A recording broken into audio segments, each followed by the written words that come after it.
Hello everyone, आपका बहुत बहुत स्वागत करती हूँ। आज बिल्कुल यूनिक, बिल्कुल हट के रेसिपी लेकर आई हूँ। ये रेसिपी आपको यदि यूट्यूब पे भी सर्च करोगे ना तो भी नहीं मिलेगी, लेकिन मिलेगी तो केवल मेरी ही मिलेगी। तो चलिए आज बना लेते हैं। ना हम सांभर बनाएंगे, ना इडली बनाएंगे और ना ही सांभर बड़ा बनाएंगे। बिल्कुल हटके और बहुत ही स्वादिष्ट है। घर में बच्चे से बड़े तक सब बहुत पसंद करते हैं। तो इसके लिए लौकी मैंने ली है। लौकी और काशी फल को धो लिया है और धोने के बाद इसको छील लेते हैं। कहीं कहीं इसे कद्दू के नाम से भी जाना जाता है। आपको ये हरे वाला लेना है, एक थोड़ा पीला होता है। तो जो हरा होता है उसे लेना है। यहाँ थोड़ा बारीक काट लेते हैं। जब भी इस तरह की रेसिपी बनाए, सब्जी को पहले से धो के तब उसको काटिएगा, काटने के बाद नहीं धोना है। अभी काफी टाइम पहले मैंने एक सांभर की रेसिपी अपलोड की थी। उसमें किसी का मैसेज आया था कि मैडम हम अधिकतर सब्जी को भूल जाते हैं धोने के लिए, तब क्या करें? तो तब कोई दिक्कत नहीं है।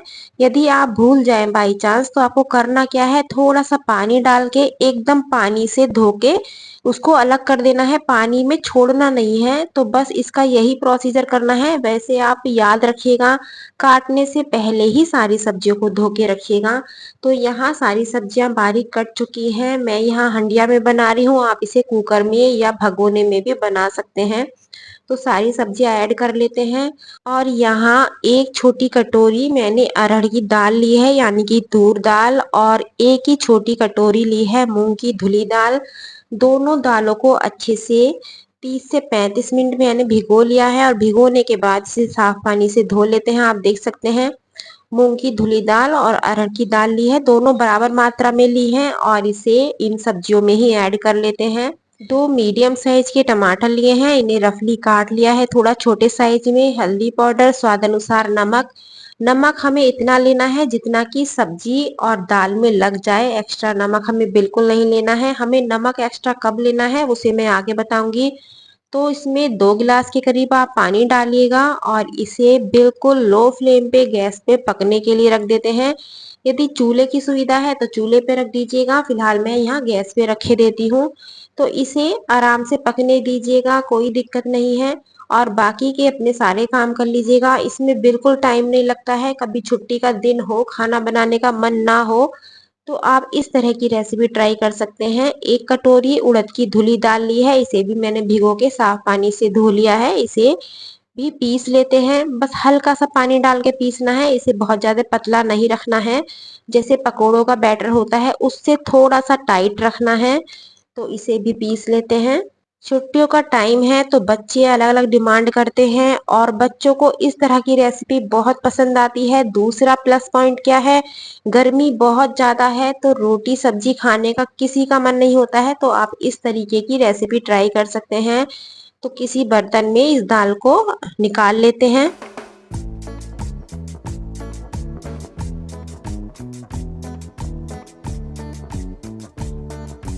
इसमें लेनी है स्वाद अनुसार नमक, बारीक कटी हुई हरी मिर्च ली है, बारीक कटा हुआ हरा धनिया, थोड़ा सा जीरा और हल्दी ले सकते हैं। और इसे मिक्स कर लेते हैं। लेकिन मिक्स करने से पहले बनाना है हमें एक तड़का। तो तड़के के लिए लिया है सरसों का तेल। जब तेल अच्छे से गर्म हो जाए तो 2 से 3 साबुत लाल मिर्चें ली हैं, इसे तोड़ के लेना है। और इसमें 1 चम्मच काली सरसों या राई, कुछ भी आप ले सकते हैं। जब राई तड़क जाए या सरसों थोड़ा चटक जाए तो इसमें लेना है कड़ी पत्ता। मैंने 3 से 4 डंडी कड़ी पत्ते की ली है। तो कड़ी पत्ता आप इस तरीके से साबुत भी ले सकते हैं और काट के भी ले सकते हैं। यहाँ लूंगी 2 बड़े चम्मच भर के सांभर मसाला। यहाँ एमडीएच का सांभर मसाला ले रही हूँ, आप होममेड भी ले सकते हैं। लाल मिर्च पाउडर, ऐसे थोड़ा अच्छे से मिक्स कर लेते हैं। और मिक्स करने के बाद इसमें 1 से 2 गिलास हम पानी ऐड करेंगे और पानी को गर्म होने देते हैं।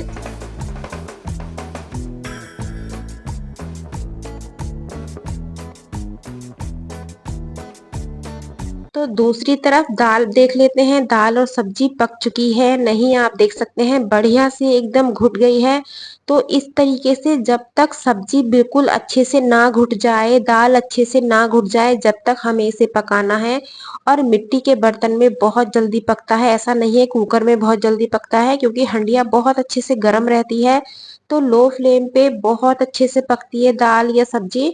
सारे तड़के को यहाँ ऐड कर लेते हैं। आपको लग रहा होगा सांभर बनाया है, सांभर को दूसरे तरीके से बनाया है, लेकिन इसे किस तरीके से आगे मैं मोड़ देने वाली हूँ तो उस चीज को आप ध्यान से देखिएगा। यहाँ 3 चम्मच के करीब मैंने इमली का गूदा गर्म पानी में भिगो के रखा हुआ था, तो इसे भी अच्छे से मोटी छलनी में छान लेते हैं और सारा पानी इसी हंडिया में ऐड कर लेते हैं। जैसे आप सांभर वड़ा खाते हैं या डोसे के साथ सांभर पीते हैं, उससे थोड़ा सा ये पतला बनेगा, गाढ़ा इसे हमें नहीं बनाना है क्योंकि ये पकते पकते गाढ़ा हो जाएगा। इसलिए पहले से ही इसे थोड़ा पतला बनाइएगा, पानी को एक्स्ट्रा डाल के रखिएगा। तो जितना हमें नमक लेना है, क्योंकि हमने पानी डाला है 2 से 2.5 गिलास, तो उसके अकॉर्डिंग मैंने 1 चम्मच नमक और डाला है। सारा नमक हमें स्टार्टिंग में नहीं डालना है। तो यहाँ तेल गरम होने के लिए रख देते हैं और जितनी देर में तेल गरम होता है उतनी देर में हम अपनी दाल को फेंट लेते हैं। दाल को बहुत ज्यादा नहीं फेंटना है, केवल घड़ी में देख के 1 से 1.5 मिनट फेंटना है, क्योंकि ज्यादा फेंटोगे तो फिर उतना बढ़िया नहीं बनेगा। क्योंकि हम यहाँ दही भल्ले नहीं बना रहे हैं, थोड़े से जो हम पकोड़े बनाएंगे थोड़े टाइट बनने चाहिए, तो इसलिए 1 मिनट फेंटोगे उसी से बन जाएंगे। उड़द की दाल बहुत ज्यादा फ्लफी हो जाती है फेंटने से, तो इसलिए ज्यादा हमें नहीं फेंटना है। तो आप देख सकते हैं केवल मैंने 1 मिनट फेंटा है, बहुत ज्यादा नहीं फेंटना है। और इसकी छोटी छोटी हम पकौड़ियाँ बना लेते हैं। अभी तक आपने क्या खाया है? सांभर बड़ा खाया है, इडली सांभर खाया है या सांभर डोसा खाया है? आज बिल्कुल हटके आपको इसका नाम भी बताऊंगी लास्ट में, यदि पता है तो आप जरूर मेंशन कीजिएगा कमेंट्स बॉक्स में। और अब तक की आपको कैसी लगी है रेसिपी ये जरूर बताइएगा, और कहाँ से आप मेरा वीडियो देख रहे हैं ये जरूर मेंशन कीजिएगा। तो चलिए इन्हें फ्राई कर लेते हैं। बिल्कुल जैसे नॉर्मल पकोड़े हम फ्राई करते हैं, ठीक उसी तरीके से इन्हें फ्राई करना है। दूसरी बात कि घर में कोई ना कोई बंदा ऐसा होता है जिसे ऑयली पसंद नहीं होता है खाना, या किसी वजह से डॉक्टर ऑयल बंद कर देते हैं, लेकिन खाने का तो मन करता ही है। और चाट पकोड़े खाने का किसका मन नहीं करता है, सभी का बहुत मन करता है। तो मैं उनके लिए भी इसी में रेसिपी बताऊंगी, क्योंकि मेरे पास जो कमेंट्स आते हैं वो बहुत इस तरीके से आते हैं कि हमारे हस्बैंड का बिल्कुल ऑयल बंद किया हुआ है और आप इस तरह की रेसिपी बताइए जो बिना ऑयल हम बना के और खिला सके। तो आज बस वही चीज इसमें बताने वाली हूँ। तो ये फिलहाल मेरे सारे पकोड़े बन चुके हैं। पकोड़ों का साइज आप नॉर्मल रखिएगा, बहुत बड़े साइज के नहीं लेने हैं। 1% आप छोटा रख लीजिएगा, कोई दिक्कत नहीं है, लेकिन बहुत बड़े मत लीजिएगा। जैसे कढ़ी पकोड़ा बनाते हैं नॉर्मल साइज का उतना लीजिएगा। तो यहाँ पकोड़े फ्राई हो चुके हैं। अब बारी आती है आगे प्रोसीजर की। तो जल्दी जल्दी से कमेंट्स करते रहिएगा और लाइक शेयर करना बिल्कुल मत भूलिएगा।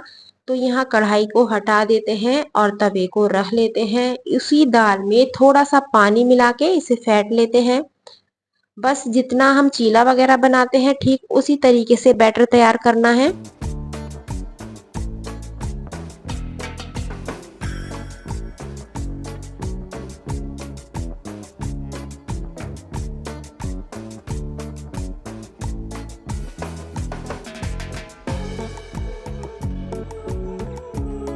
तवे पे यदि चाहो तो हल्का सा ऑयल लगा सकते हैं, नहीं लगाना चाहते हो तो पूछ दीजिएगा। गीले कपड़े से पूछने के बाद इस तरीके से आप चीला बनाइएगा। कितना भी मोटा और पतला आप इस बैटर का चीला बना सकते हैं। और चीला यदि खराब हो जाए उसे कैसे मेंटेन करेंगे वो भी मैं आपको दूसरे चीले में बताऊंगी। तो पहले इसे सेक लेते हैं, क्योंकि अक्सर क्या होता है जब हम कटोरी से या किसी भी चीज से चीले को फैलाते हैं तो कभी कभी दाल वहां से हट जाती है या बेसन वहां से हट जाता है, तो उसे कैसे मेंटेन करेंगे वो भी मैं आपको इसी में बताऊंगी। तो जल्दी जल्दी से लाइक शेयर कर लीजिएगा और चैनल पे पहली बार आए हैं तो सब्सक्राइब जरूर कर लीजिएगा, क्योंकि बहुत ही स्वादिष्ट और आसान रेसिपी मैं लेकर आती रहती हूँ। तो ये जो आज की रेसिपी है ना तो यूपी की है, ना ही महाराष्ट्र की है, और ना ही कहीं और बनाई जाती है। केवल इसे मैं अपने घर में बहुत ज्यादा बनाती हूँ। तो जितनी देर में चीला सिकता है उतनी देर में यहाँ मेरा सांभर पक के तैयार हो चुका है। पकौड़ियाँ भी थोड़ी ठंडी हो गई हैं, तो सारी पकौड़ियाँ हम यहाँ डाल देते हैं। इस रेसिपी का नाम है दाल डुबकी। क्योंकि मेरी फैमिली में जब भी किसी को खाना होता है तो इसको दाल डुबकी के नाम से ही जाना जाता है। मैंने इसको दाल डुबकी का नाम दिया है। यदि यूट्यूब पे सर्च करोगे तो वहाँ मेरी ही रेसिपी निकल के आएगी। तो दाल डुबकी बाई मेरठ का देसी तड़का करके आप डालेंगे तो भी आएगा। तो दूसरा चीला यदि यहाँ बिगड़ जाए तो ये देखिएगा किस तरीके से हम इसको मेंटेन कर सकते हैं। दाल हमारी हट गई है तो थोड़ी सी दाल डालेंगे और बहुत हल्के हाथ से इसको दोबारा से फैला देंगे। तो इस तरीके से आपका दूसरा चीला भी बन के तैयार हो चुका है। तो अब करते हैं सर्विंग। बहुत ही गजब की ये रेसिपी है। बच्चे तो सारा दिन इसे खा के खुश रहते हैं और बड़े भी बहुत खुश होते हैं। मुझे खुद ये बहुत पसंद है क्योंकि गर्मियों के टाइम में बहुत गजब की ये रेसिपी है। इसे जरूर ट्राई कीजिएगा और पूरा भगोना भर के बनाइएगा, सबको बहुत मजा आएगा। तो चलिए सर्विंग भी कर लेते हैं। तो यहाँ आ चुकी है हमारी दाल डुबकी। इसमें यदि आपको थोड़ा सा मीठा पसंद है सांभर तो 1 चम्मच चीनी डाल लीजिएगा। वैसे मेरे यहाँ तीखा और खट्टा खाया जाता है तो इसलिए मैंने चीनी का यूज नहीं किया है। तो जिसे ऑयल पसंद नहीं है उन्हें ये चीला इस सांभर के साथ आप दे सकते हैं, क्योंकि सांभर में हमने ऑयल वगैरह तो इतना डाला नहीं है, नॉर्मल है, बिल्कुल भी बस तड़का ही लगाया है। इसे मैं भी आपको काट के दिखाऊंगी। तो जाली आप देखिएगा कितनी गजब की इन पकौड़ियों में जाली होती है। केवल सांभर में डालने के बाद 5 मिनट या 10 मिनट के बाद आप सर्व कर सकते हैं। ये देखिए बिल्कुल स्वादिष्ट है। तो रेसिपी पसंद आई है तो लाइक शेयर करना बिल्कुल मत भूलिएगा और इसे बनाना तो बिल्कुल मत भूलिएगा। सुबह ही उठ के दाल भिगोइए और सबको बना के खिलाइए। बहुत ही गजब की है। बच्चे बहुत खुश हो जाएंगे यदि जो छुट्टियों में आए हुए हैं। यदि किटी पार्टी में जाते हैं, आपके घर गेस्ट आते हैं तो तब भी इस रेसिपी को आप ट्राई कर सकते हैं। झटपट से बनती है, मेन है सबको बहुत पसंद आती है। तो कल फिर मिलती हूँ एक नई रेसिपी के साथ। Thank you.